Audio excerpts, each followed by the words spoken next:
인권, 정의, 평화를 지향하고 국민과 소통하는 방송 CNN 21 방송. CNN 21 방송은 지오그룹, 3.1운동 유네스코 등재 국회기념재단, 대동문화재단과 함께합니다. 한발 빠른 뉴스 채널, 세상을 바꾸는 힘, CNN 21. 안녕하십니까, 이정아입니다. 자, 오늘은 행복을 만드는 힘에 대해서 이야기를 해보겠는데요. 자, 여러분, 어려움 좋습니까? 싫으시죠? 저도 싫습니다. 그런데 대부분의 사람들이 이 많은 시련과 어려움을 통해서 우리 마음에 아주 폭이 넓어지고 깊어진다는 거 알고 계십니까? 식물에도 이 노화를 방지하는 황산화 작용의 폴리페놀 작용이 있습니다. 그래서 야생에서 자란 식물일수록 이 성분이 굉장히 높은데요. 고산지나 추위나 더위나 이런 것들을 이겼을 때 노화를 방지하는 그 성분도 굉장히 높아질 뿐만 아니라 향기도 아주 진해진다고 합니다. 근데 온실에서 자란 온실에서 자란 거는 향기가 덜하겠죠. 인생도 이와 마찬가지입니다. 화양백리, 주양천리, 인양만리라는 말이 있습니다. 꽃의 향기는 백리를 가고, 술의 향기는 천리를 가고, 사람의 향기는 만리를 간다. 저도 개인적으로 이 말 참 좋아하거든요. 제가 아마존에 가면 한 특별한 부족이 있습니다. 이 부족이 하는 성인식이 좀 특별하거든요. 그 개미가 있으면 그 개미가 일반 개미가 아니라 50배의 독성을 가지고 있는 아주 무서운 개미입니다. 이름은 총알개미인데요. 이들이 성인식을 할 때 커다란 장갑 속에 그 총알개미를 가득 넣어서 주먹을 찌르고 한참 동안 한나절을 버티는데요. 그 독한 개미들이 살 속을 침투해 가서 온 몸을 아주 초조금을 만들죠. 그런데 이런 과정을 거치고 나면 성인식이 끝나면서 이 친구는 용감한 투사가 됩니다. 그리고 그렇게 함으로써 어려움도 이길 수 있는 힘도 만들어지고 면역력도 생겨서 웬만한 질병들은 거뜬하게 문제가 안 된다고 합니다.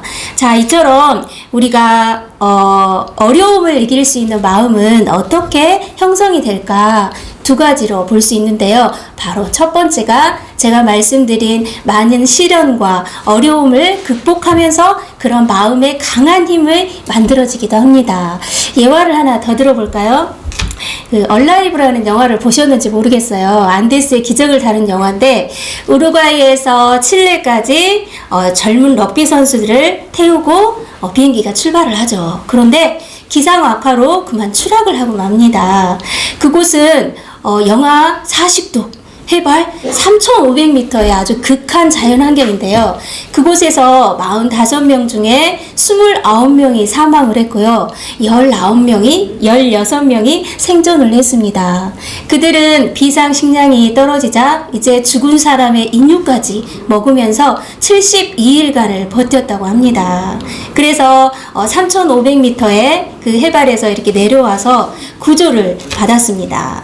그 중에 생존자 중 한 분을 인터뷰를 했어요. TV쇼에 나오셔서 인터뷰를 했는데 사회에서 만나는 어려움들을 어떻게 극복하셨습니까? 라고 질문을 했더니 제가 사회에서 만난 어려움은 어려움도 아닙니다. 왜냐하면 가장 극한 자연 환경 속에서 견뎌내서 그 힘이 만들어진 결과로 사회에 나가서 당하는 어려움들, 어려움이 아니라는 거죠.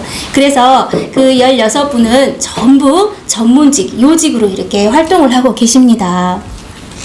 자, 제가 극한 어려움을 통해서 어려움을 이길 수 있는 마음의 힘이 만들어지는 한 가지 예를 말씀을 드렸는데, 그러면 두 번째, 어려움을 이겨내는 힘을 만들어주는 한 가지가 또 있는데, 그건 뭐냐면 여러분들이 정말 하기 쉬운 겁니다. 바로 우리 마음속에 감사하는 마음을 가득 담는 거죠.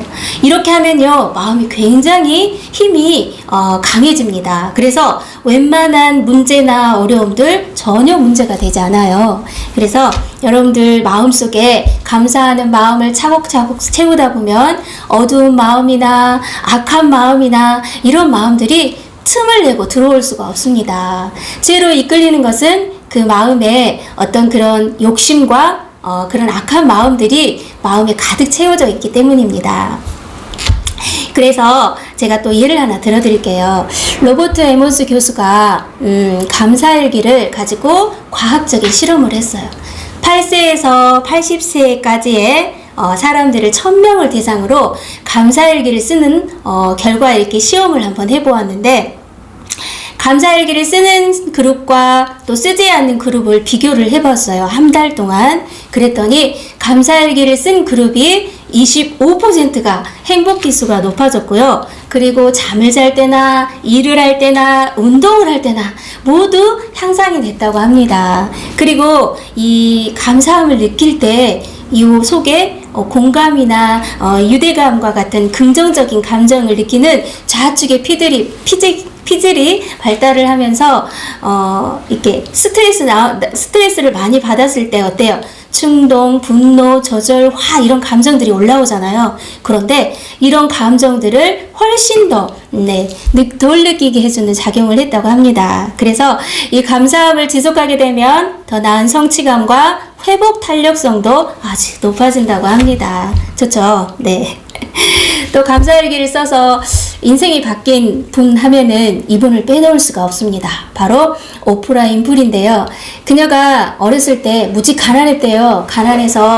가난한 어떤 미혼모의 딸로 태어났는데 할머니의 손에 길흉을 받으면서 그나마 또 삼촌에게 성폭행을 당했죠. 14살의 나이에 미혼모가 되었고 또 아이를 낳았는데 아이가 그만 2주 만에 죽었다고 합니다. 그래서 그 충격으로 인해서 마약에 손을 대고 또 마약에 손을 대면서 우울하고 또 여러 가지 마음의 병을 이렇게 겪으면서 몸무게가 한 100kg까지 나갔다고 하네요. 그렇게 삶의 의욕을 잃어버리고 살았는데 지금 어떻습니까?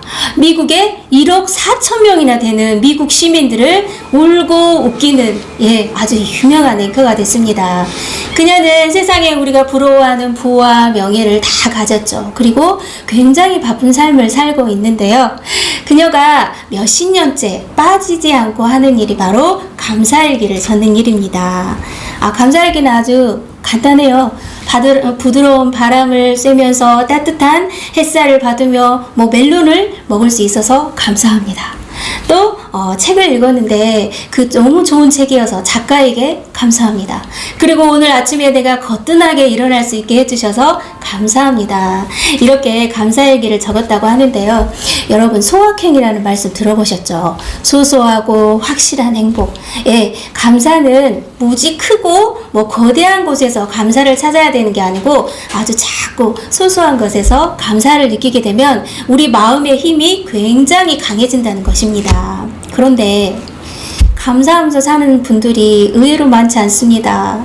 왜냐하면 코로나로 인해서 어려움도 있고 또 실직이나 여러 사회적인 환경들을 보면 우리를 참 실망하게 하는 조건들이 굉장히 많습니다. 그런데 사람들이 감사하면서 살기보다 강한 사람, 성공하려는 그런 욕심이 많거든요. 근데 감사를 하다 보면 굉장히 우리 삶에 여유가 있고 또 풍요로워집니다. 그래서 여러분 마음의 욕구보다는 감사를 채우는 게 훨씬 우리 마음의 에너지를 좋게 하는 거겠죠. 그래서 부족하고 연약한 사람일수록 마음에 감사하는 일이 많고요. 감사하면서 사는 사람들은 사회에서 희생이나 협력이 필요할 때 기꺼이 함께하는 분들입니다. 그리고 감사는 내가 부족하고 연약할 때 다른 사람이 배려와 사랑으로 이렇게 덮어줬을 때 나타나는 그런 열매이기도 합니다. 제가 예화를 하나 또 드릴게요. 저기 남아프리카에 가면 잠비아 고산지대에 바벤바라는 부족이 있어요. 이 부족은 아주 유명한 게 한 가지 있습니다. 바로 뭐냐면 이 부족에게서는 절대 범죄가 거의 안 일어난대요. 그 이유가 있습니다. 바로 특별한 재판 때문에 그러는데요. 만약에 부족 중에 한 사람이 범죄를 했다, 이렇게 부족 내에 규율을 어겼다, 그럴 때는 데리고 오는 거죠. 데리고 와서 가운데 세우고 삥 둘러서 섭니다. 그리고는 한 사람씩 말을 건네죠. 어떻게 말을 건네냐? 제가 평소에 당신을 보니까 당신은 참 성실합니다. 정말 보기 좋아요. 감사합니다. 당신을 보니까 전에 내 아이가 혼자 쓸쓸히 있었는데 옆에 와서 함께 해줘서 내 보기에 너무 고마웠어요. 감사합니다. 또 어떤 사람은 당신은 평소에 참 성실하더라고요. 그래서 내 보기가 참 좋았습니다. 감사합니다. 이렇게 돌아가면서 칭찬을 한마디씩 해주는 거예요. 그러면은 그 칭찬을 들은 그 주인은 마음에서 굉장히 부끄러움을 느끼게 되는 거죠. 야, 이 사람들이 나를 이렇게 좋게 보고 있는데 내가 앞으로 더 성실하고 좋은 면을 보여줘야 되겠다. 이렇게 마음에 크게 깨달음을 얻는데요. 그러면 그분을 데려다가 이제 축하해 이렇게 그런 행사를 해준대요. 그래서 마친다고 합니다. 그래서 세계적으로 범죄가 없는 부족으로 제일 유명합니다. 여러분, 우리는 이렇게 우리를 낳아준 부모님이 계시다는 거.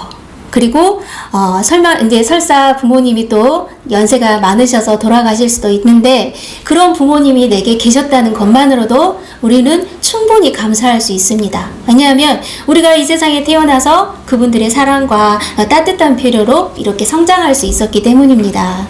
사람은 누군가의 도움이나 또 그런 따뜻함이 없다면 성장하기가 어렵겠죠. 근데 우리는 이 세상에 태어나 많은 사람들의 도움을 얻어서 이렇게 성장할 수 있었고 또 우리가 이만큼의 살아갈 수 있는 자립을 할 수 있는 힘들도 다 타인으로부터 온 힘이거든요. 그래서 우리는 정말 감사할 일이 많습니다. 그래서 여러분 많이 감사하시길 바라고요.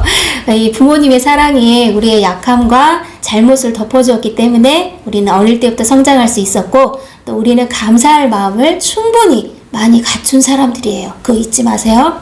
그래서 감사하면서 사는 사람들의 보면은 특징을 도와준 사람과 마음이 연결되어 있어서 마음의 힘이 훨씬 강하다. 그리고 가치 있는 일에 희생하고자 하는 진취적인 마음을 가진다. 그리고 보통 사람들이 생각하지 않는 창의적인 일들을 시도한다. 그리고 사회에 진정한 변화를 가져온다. 여러분 가만히 보세요. 사회에서 정말 어떤 정신적으로 앞서가는 리더들을 보면 사회에 아주 긍정적인 변화를 일으키는 사람들입니다. 그분들은 분명히 감사하는 마음이 그 속에 가득할 거예요. 그래서 감사를 품고 사는 사람은 잘못한 것을 어떻게든 고치고자 하는 열망이 있습니다. 마지막으로 감사할 줄 모르면 행복 얻을 수 없겠죠. 그래서 사람들은 내가 부족하기 때문에 가진 것이 없기 때문에 세상을 어렵게 생각하지만 연약하고 부족한 사람이 똑똑한 사람보다 사회에서 지대한 영향력을 끼칩니다. 그래서 연약하고 부족한 사람의 마음에 가득한 감사가 어려움을 이길 수 있는 힘을 만들어 주거든요. 그래서 마음의 감사의 힘으로 이 사회를 변화시킬 수가 있습니다. 마지막으로 여러분 감사 해보세요. 아주 작고 소소한 것부터 감사하기 시작하면 여러분들은 굉장히 하루를 행복한 에너지로 사실 수 있을 겁니다. 오늘 강연 여기까지 마치겠습니다. 감사합니다.